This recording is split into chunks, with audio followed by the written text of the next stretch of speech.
유착 비리가 사실로 드러났습니다. 이런 비리를 원천 흉악범죄와의 전쟁을 선포하겠다고 밝혔습니다. 시민의 안전을 지키지 못하는 국가는 국가가 아니라고 덧붙였습니다. 내가 임마! 여사장이라 임마! 어저께다! 왜? 같이 밥 먹고!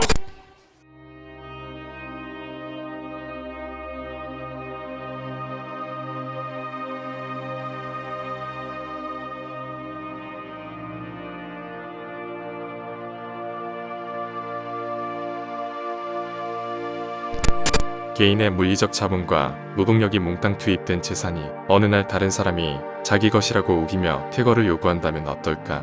법치국가에 엄연한 법이 존재하고 자본주의 시대에 큰 힘을 발휘하는 세상에 버젓이 그런 황당한 일이 일어나고 있다. 건설과 푸드 회사를 운영하는 노 대표는 지난 2014년 7월에 6층짜리 주상복합 아파트를 준공했다. 총 공사비는 약 150억 원가량 투입됐다. 하지만 시행사로부터 용역을 부탁받은 직원들의 무단 점거로 더 이상 재산권이나 소유권 행사를 하지 못하고 있다. 노 대표를 비롯한 주민들은 건물에서 실질적으로 거주하고 있고 분양받아 영업 중인 사무실도 있다. 하지만 느닷없이 용역회사에서 파견된 사람들이 불법 점유하며 하루아침에 길거리로 내몰려야 할 상황에 처했다. 그들은 시후 완성을 실현하기 위해 유치권 소멸을 목적으로 용역을 이용하여 건물을 통째 침탈한 것이다. 시행사는 토지 구입은 물론 공사비 지급도 하지 않고 단지 행위만 할 뿐 어떤 의무 이행도 하지 않은 상황에서 사유재산을 강탈하는 만행을 저지르고 있는 것이다.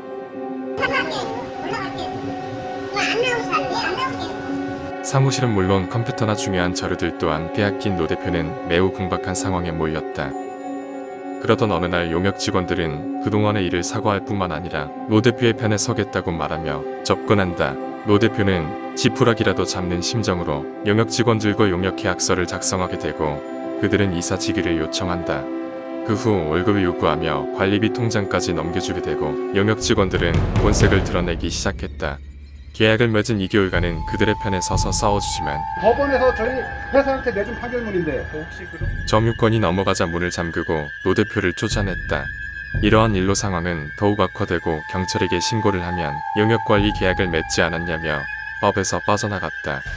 이들은 세 가지를 가지고 있어요. 일반인은 알 수 없는 매뉴얼, 경험치를 토대로 한 그리고 법보다 위에 있는 법의 프로세스를 경찰의 이런 수사, 관행 이런 거에 핵점을 너무 잘 알아요. 그다음에 두 번째는 조직이 있어요. 조직은 뭐냐면은 뭐 전라도, 영등포 이런 건달들을 항상 끼고 합니다. 옆에 있는 점유하고 있는 사람들 대부분 다 건달이에요. 세 번째는 불법 자금을 많이 유치를 합니다. 100원 주면 100원 투자하면 내가 200원, 300원 줄 테니 이런 불법 자금을 유치해가지고 상당히 매우 복잡하게 만들어요. 사건 현장을. 그들은 일단 유리창을 깨고 난입하여 관리실을 통제하고 변전실을 점거하며 모든 열쇠 교체와 승강기와 CCTV를 진압하여 입주민들의 행동 반경에 제동을 건다. 관리 사무실에 10년간 지켜온 노 대표는 건물을 준공했기 때문에 건물을 관리할 의무가 있고 책임이 따르는데 관여를 하지 못하게 만들며 그렇다고 용역 직원들이 관리를 해주는 것도 아니다. 그들의 목적은 점유를 하는 것이기에 오히려 건물을 관리하러 온 노 대표와 그의 직원들을 업무방해죄로 신고한다는 것이다. 그들은 건물을 준공한 소유주마저 내쫓고 위치권을 주장하고 있다. 또한 건물 사무실을 불법으로 점유하며 자신들의 물건을 들여놓아 주인 행세를 하고 건물주가 이에 대한 항의를 하면 무단주거 침입이라는 이름으로 또는 퇴거 불응이라는 이름으로 권리 행사를 방해하고 있다. 수단과 방법을 가리지 않고 점유권을 빼앗고 유치권을 소멸하는 것이 그들의 목적이기 때문이다. 보통 법원에서 판결이 나면 보지서를 최소 2주 전에 보내게 되는데 보지서를 다른 곳으로 보낼 뿐더러 일주일 전에 보내며 노 대표가 자료를 준비할 시간도 주지 않았다. 집행문을 전해주러 올 때는 경찰관 15명, 집행관 15명, 용역 15명이 들이닥쳐 꼼짝하지 못하게 만든다. 현재 거주자와 집행문을 맞추어 보는 확인 절차 또한 하지 않고 무조건 문을 열고 점유자를 못 들어가게 하는 것이다. 그들은 집요하면서도 치밀한 방법으로 건물을 편취하기 위한 악덕 행위를 버젓이 자행하고 있다.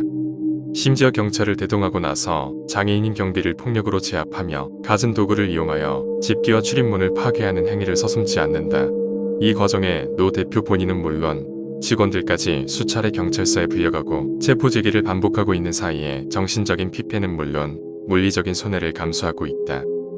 아무리 소유권을 주장하고 등기부 원본을 제시해도 인정되지 않는 현실, 노 대표와 입주자들은 이게 민주주의이며 법치국가인가라고 묻는다. 한편 피해자 중 건물 소유주는 유축권과 함께 공사비 지급을 통해 점유를 행사를 하게 되는데 영역업체는 강제적으로 유축권을 빼서 싼값으로 파는 수법으로 기존 소유주를 내쫓는 행태를 자행하고 있다고 전한다.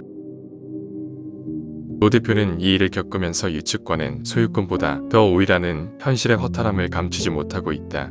또한 무고하고 나약한 민간인의 재산은 법으로부터 어떤 보호도 받지 못한다는 것을 절감하고 있다. 노 대표는 이런 위기에 처한 건물이 서울 근교에만도 7, 8개가 된다고 하며 만연한 건설 시행사의 횡포를 고발한다.